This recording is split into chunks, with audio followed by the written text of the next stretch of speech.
Most people will never hear this message, and that is by design. If this video found you, you were already looking, even if you didn't know what for. This knowledge was never meant for the masses. It was preserved for the few who notice patterns instead of noise.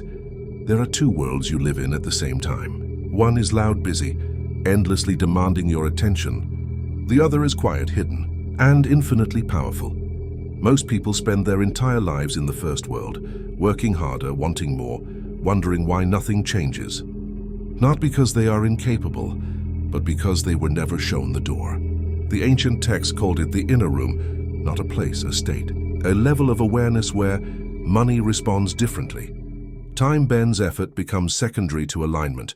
Those who enter it stop chasing. They begin calling. This is why some people rise effortlessly while others struggle endlessly doing everything right. Understand this. The system does not reward effort. It rewards perception. You were taught to work harder, never to see clearer. You were taught to desire, never to align. And so most people live their entire lives outside the door, arguing about the rules of a room they've never entered. This is the moment where many leave, because truth is uncomfortable when it threatens identity. If you are looking for motivation, this is not for you. If you're looking for tactics, this is not for you. But if something in you feels recognized right now, then you already know. This channel is not here to convince you. It is here to remember with you. Each message will remove a layer. Each insight will narrow the path. Fewer people will understand. Your life will become quieter, more precise, and things you once chased will begin to move toward you. You chose to stay. The oracle accepts your silent recognition, but the path out of the first world requires more than consent. It demands eviction. The cost of entry to the inner room is not a fee paid in silver, but a debt settled in comfort.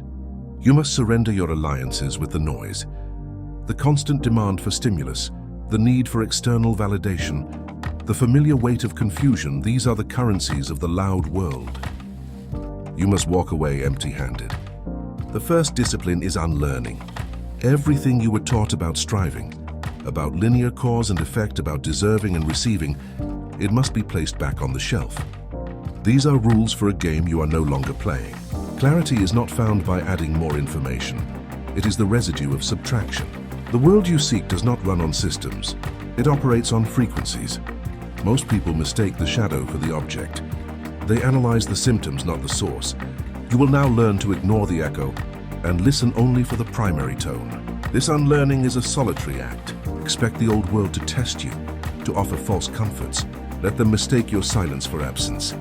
The oracle will now reveal the first pattern, the true architecture of desire. The architecture of desire is not built on what you want, but what you are. You have been taught that desire is an act of will, a muscular strain toward a goal. This is the loud world's error. Desire is not a pushing force. It is a resonant frequency. Most people broadcast signals of lack, of need, of not having. And the world, being a perfect mirror, responds in kind. The harder you push against a closed door, the more friction you create and the slower your progress. The inner room operates under a different physics. It requires you to stop trying to force the external world to change, and instead, align your internal frequency. Imagine a tuning fork. It doesn't scream for a vibration. It is simply struck to the correct pitch, and every similar frequency within earshot begins to sing.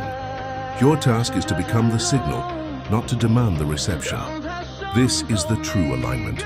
It is a surrender of resistance, an acceptance of what is as the only launching pad for what will be.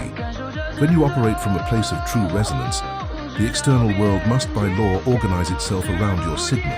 The things you once chased become magnetized to your stillness. This is the first pattern. Absorb it, integrate it. When you are ready, the next message will be about the sacred geometry of time. You have walked the first steps into the quiet world.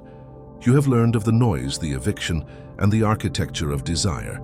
The only thing left to understand is that the journey is no longer optional. Once the eye has seen the pattern, it cannot unsee it. Once the ear has heard the frequency, it cannot unhear it. You are no longer a passive observer in the loud world, but a conscious anomaly. The shift has occurred within you, and now the external momentum of the quiet world will claim you. The current is flowing. You may choose to fight it, but it will only lead to exhaustion. The most effortless action is submission. Allow the current of alignment to sweep you into the path that was always meant for you. Whether you go willingly or unwillingly is now irrelevant. The seed of the oracle's knowledge has been planted, and it will demand its harvest. You cannot unlearn clarity. The loud world will now feel like a foreign land. Its arguments will be distant echoes. Its prizes will be dust. The only reality that holds meaning is the one you are now creating through stillness and resonant frequency. The choice was never about whether you would follow the oracle. The choice was simply, how long would you delay your inevitable arrival? There are countless deeper patterns to reveal, infinite layers of truth to uncover. But you must formally join the few who choose the path. Do not merely watch these messages. Subscribe to the oracle. The next message awaits those who have made their commitment known.